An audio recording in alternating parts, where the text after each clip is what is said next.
comes from the Greek word of meaning earth, and so geology is the study of the earth. Now basically what I'm going to do this first video is we're going to go over the basics at the start of Unit 1.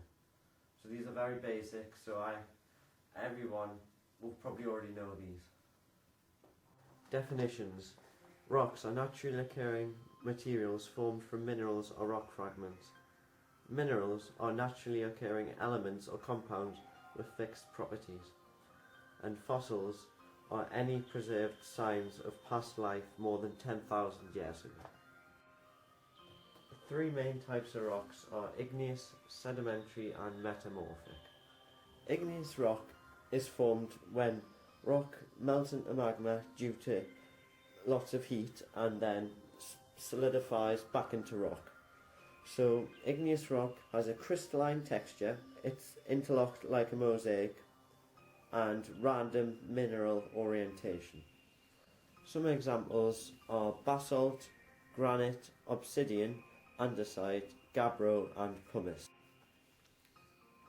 The sedimentary is formed when bits of rock and dead animals fall to the bottom of the ocean, then get compacted into layers, and this is called lithification. And sedimentary rocks have laminated bedding planes, fine grains deposited in layers or beds. They're held by a matrix of cement and often contain lots of fossils. Some examples are shale, sandstone, conglomerate and breccia. Metamorphic rocks are formed from immense pressure and lots of heat. They have a crystalline texture, the minerals are aligned in a particular direction and they're often highly compacted. And a few examples of this are marble, slate, schist and anthracite. Everyone knows the four layers. You've got the inner core, the outer core, the mantle and the crust.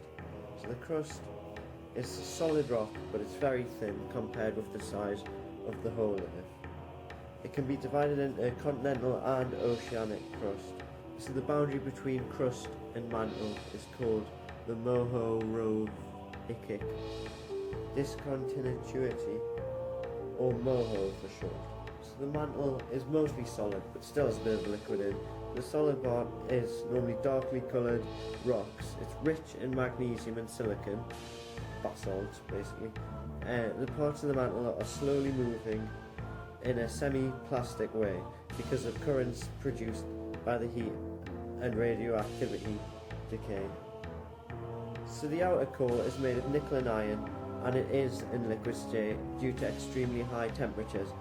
The density is quite high.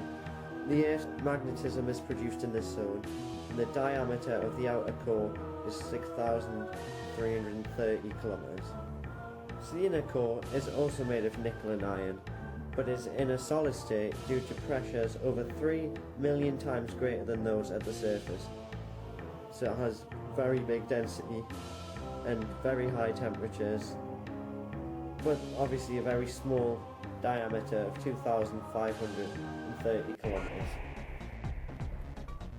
As magma rises up from the mantle, you get igneous rocks. Igneous rocks can either be weathered, eroded, transported and deposited into sedimentary rocks, or through immense heat and pressure turned into metamorphic rocks. Now metamorphic rocks can either turn into sedimentary rocks through weathering, erosion, transportation and deposition, or they can get buried or melted into igneous rocks. Now sedimentary rocks, they can either get buried and melted into igneous rocks as well, or through heat and pressure they can get changed into metamorphic rocks, which normally happens.